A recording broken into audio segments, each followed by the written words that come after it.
International Development and a member of the class of 2014, Bhavna Sivanand.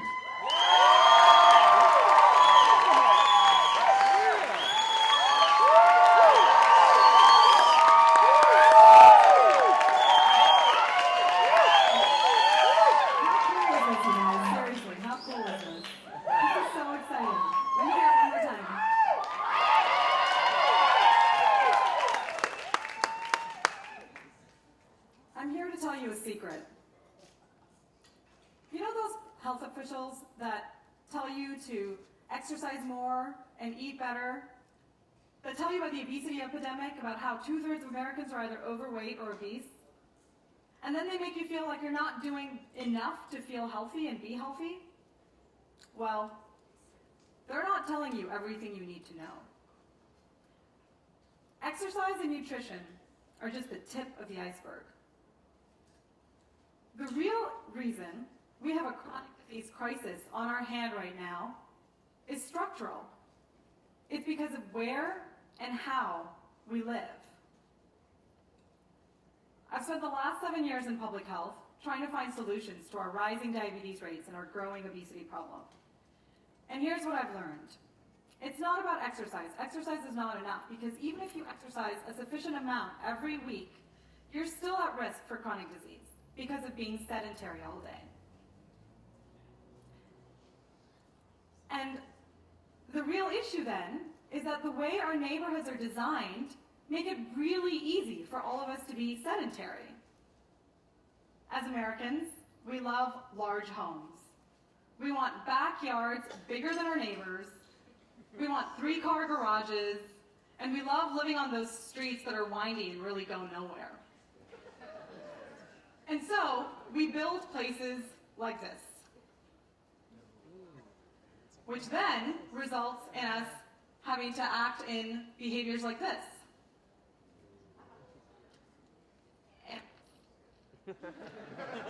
Some of us more so than others. And so how do we fix our chronic disease epidemic right now? What do? Like I said, it's not just about exercising and eating better. I mean, that's still a part of it. But we need to go back in time and really learn from our history. We need to figure out what went wrong along the way and when that happened. So come with me on a trip to the 19th century. The Industrial Revolution and the sanitary movement essentially paved the way for our megacities as we know them to be today. The Industrial Revolution saw people moving into cities for jobs, and because transportation was lacking, people lived close to where they worked. The main issue then became overcrowding and the spread of infectious disease. And so sanitary reform, which could be considered the grandfather of public health, created a separation of land uses.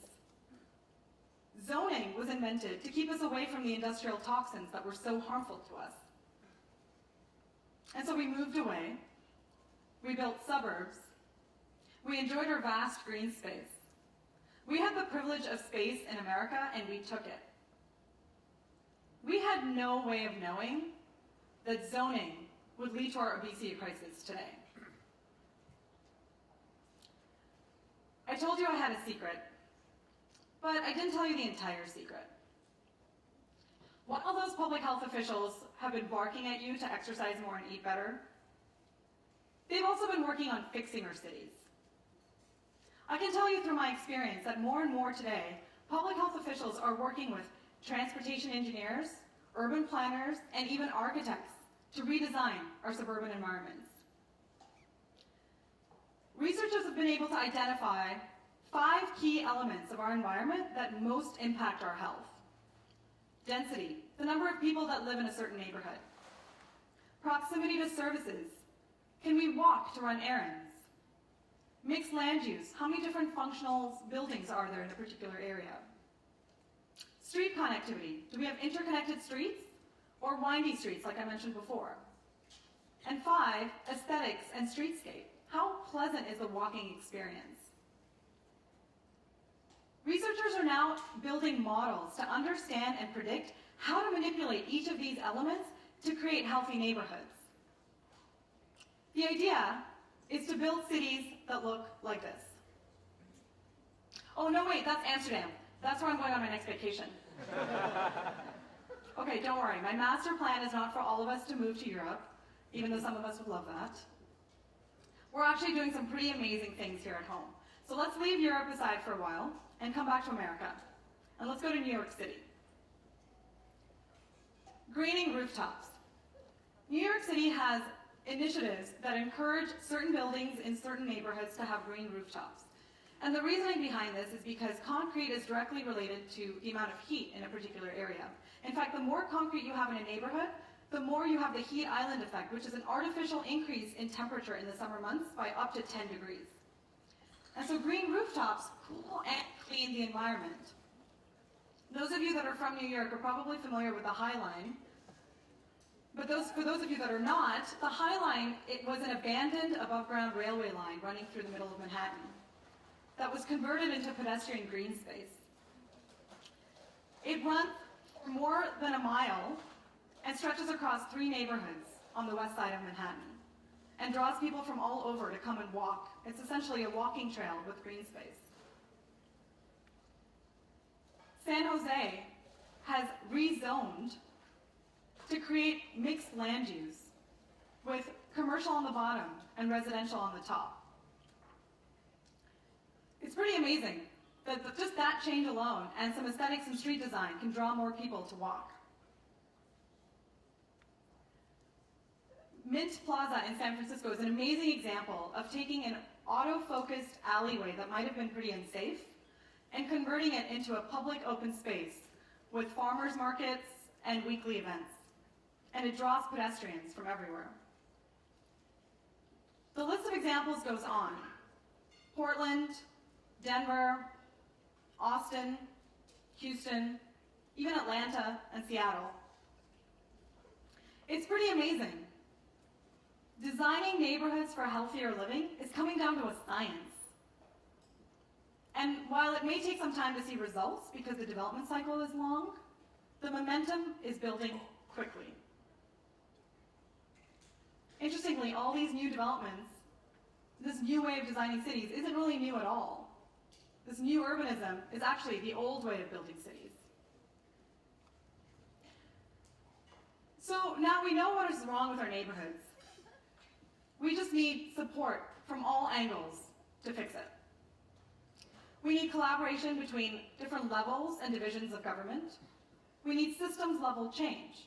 We need public and private partnerships. And we need change from you, our consumers, so that you start demanding more of these types of neighborhoods from your developers so they know that a market exists. So I want you to dream a little with me about the future of America, about the possibility of lasting change, about decreasing our costs of healthcare and reducing our burden of disease, about a time when, instead of picking homes for their sizes, we pick homes based on whether or not we can walk to buy milk, whether or not our kids can ride a bike to school, by whether or not we can rely on transit. This is the vision I have of a country where our future generations will be proud of the healthy, sustainable neighborhoods in which they live. And the beautiful cities we built will make history. Thank you.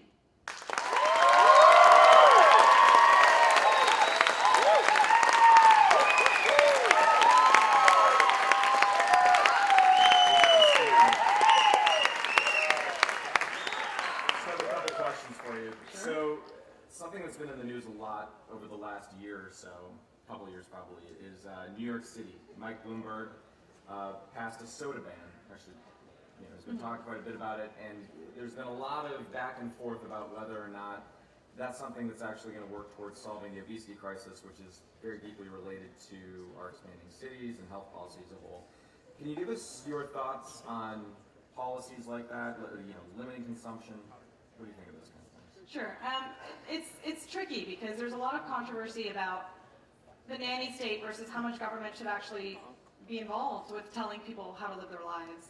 And ultimately, not everybody can make the types of choices that they want to make. Not everybody has access to healthier foods, which are maybe more expensive. Soda tends to be the cheapest option most of the time. So I think it really comes down to changing our environment to make our environment more supportive of wanting to be healthy. And so soda bans and, non-smoking bans inside public buildings, things like that really just encourage people from being able to take that extra step that they might not be able to take otherwise. Got it. And what about a place like Los Angeles that isn't exactly known for its sort of healthy living style or its environment? Los Angeles is actually doing a lot. Los Angeles banned fast food drive-throus from taking establishment in any downtown area. They're also doing a lot in terms of transit and trying to green their environment. So Los Angeles is on the cutting edge of trying to change what mistakes we made in the past. And what can aspiring MBAs do about this, whether they're going into health policy field, into healthcare, or if they're going to consulting or finance? What can they do on a sort of day-to-day basis? I think really just understanding how all of these different things are connected. I mean, it's a systemic issue. It's not just one department or one sector. And so I think just understanding how all the sectors play into a problem like this, and then understanding how they can take action to either implement a policy or support a policy that might be happening at that time. All right. Everyone.